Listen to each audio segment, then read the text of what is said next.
Hi, I'm Karen, and here is Le Grand Meaulnes by Alain-Fournier, a very famous French novel, not as well known in the English-speaking world. It was written in 1913, and the first English translation wasn't until 1928, I believe. It's a coming-of-age story.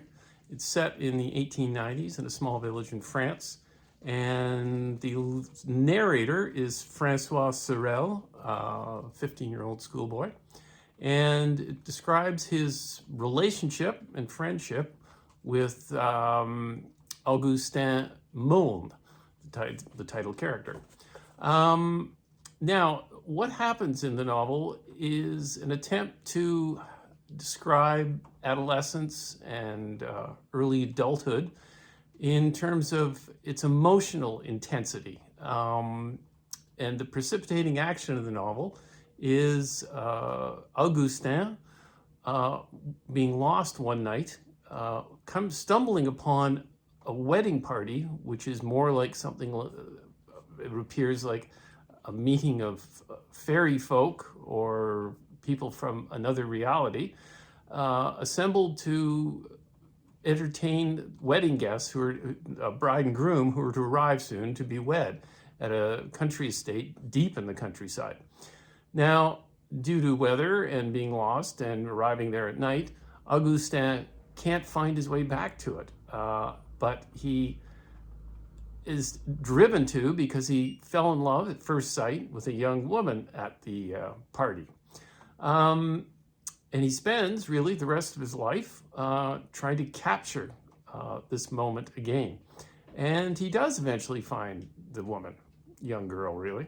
And Francois follows along with him. He's besotted with Augustin because he seems like a heroic figure. He's bolder, more dashing than the boys he knows in the small village where he lives in a schoolhouse run by his father. And Augustin is a boarder there. Now, what's good about this novel? The prose is magnificent. It has the most incisive and beautiful descriptions of everything from character to landscape and events. It's one of those novels which is perfect in the sense that there's not a word too many, not a word too few. All the words are perfectly chosen. It's a real delight to read in that aspect. And until about the last fifth or quarter of the novel, it's a fascinating mystery to watch these characters try and find this lost estate. The title in English is called The Lost Domain, which also really stands in for lost youth, the lost romance of youth and idealism. But in the final quarter, it drops off the table somewhat in terms of it takes a sharp turn into melodrama and some really improbable, borderline silly actions by Augustin, who, once he's found his true love, marries her, and then the day after their wedding night, he takes off to find another mysterious character who has long disappeared, simply abandoning his true love for more than a year and only returning at a later and unfortunate date. I won't spoil that.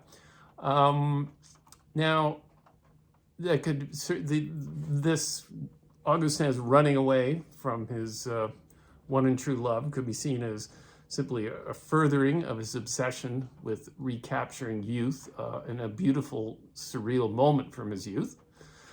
But it is also, it harks back to early 19th century literature when these kinds of preposterous plot twists were enjoyed and expected.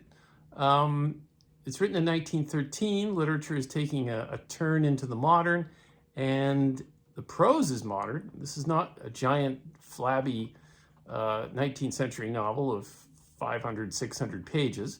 It's quite short, but it is got these mid-19th century plot twists and turns which just seem to our taste today, rather fatuous.